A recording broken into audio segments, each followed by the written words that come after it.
मैं जोगेंद्र सिंह छाबड़ा पुणे से एक अपनी हास्य व्यंग की रचना प्रस्तुत कर रहा हूं। शीर्षक है मैं अभी जीना चाहता हूं। उनकी ख्याति बहुत सुध रखी थी, बहुत लिखते हैं और अपनी रचना दूसरों को सुनाने के लिए बहुत आतुर रहते हैं, लेकिन उनसे मिलने का हमें सौभाग्य अभी तक प्राप्त नहीं हुआ था। एक दिन अचानक हमारे और उनके परिचित ने हमारा उनसे परिचय करवा दिया। उन्होंने उनके घर आने का हमें निमंत्रण दे दिया। हम उसे टालते रहे। उनके घर जाना यानी उनकी रचनाएं सुनने की मुसीबत लेना था। लेकिन हम एक दिन गलती से उनके घर के आगे से निकल रहे थे। वे दरवाजे के सामने खड़े अपने शिकार की तलाश कर रहे थे।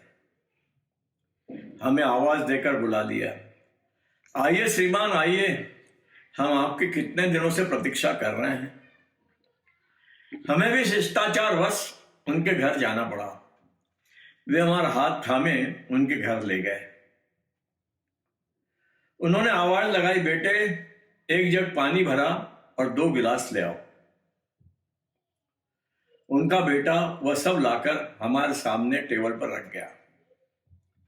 वे अलमारी खोलकर अपनी डायरी निकालने लगे। हमने बड़ी विनम्रता से कहा,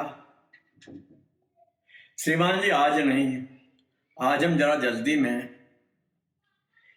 फिर किसी दिन आकर आराम से आपकी रचना सुनेंगे।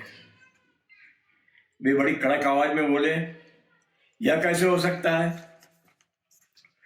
कोई हमारे घर आए और बिना हमारी रचनाओं का रसास्वादन के बिना लौट जाए।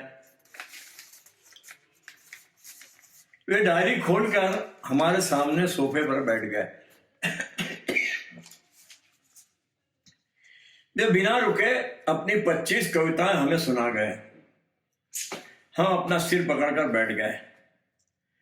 तभी हमें हमारे सामने रखे पानी से भरे जग की उपयोगिता समझ में आई। हमने 1 गिलास पानी से भरा तथा एक सांस में पी गए। कुछ राहत महसूस हुई।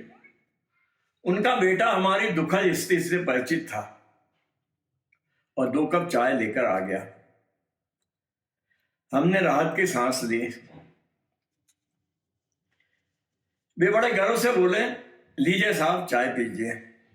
वे अपनी डायरी दिखाते हुए बोले, कैसी है? हम उन्हें चाय की प्याली दिखाते हुए बोले, अच्छी है।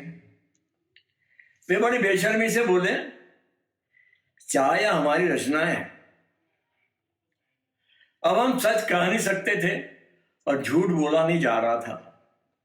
उनकी रचनाओं में न तो गहराई थी और न ही कोई सौंदर्य।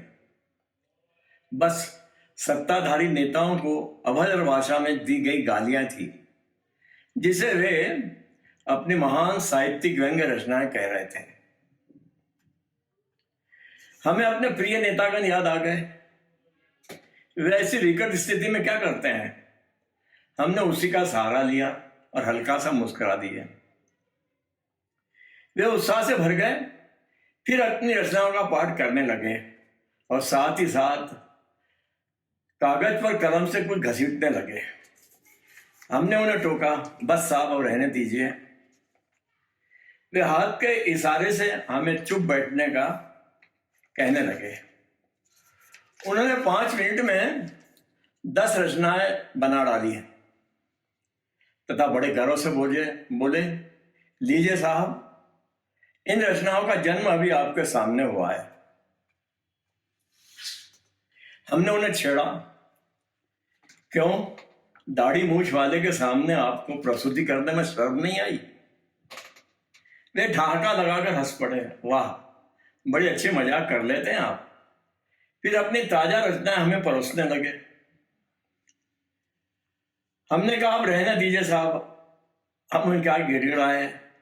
हमारे बेटे की तबीयत ठीक नहीं है। हमारे बेटे की तबीयत ठीक नहीं है, दवाइयां घर पहुंचानी है। लेकिन उस बेदर्द कवि को दया नहीं आई। वे अपनी रचनाओं का पाठ यथावत करते रहे। बड़ी देर बाद जब उनका आफरा उतरा तो उन्होंने एक लंबी डकार ली।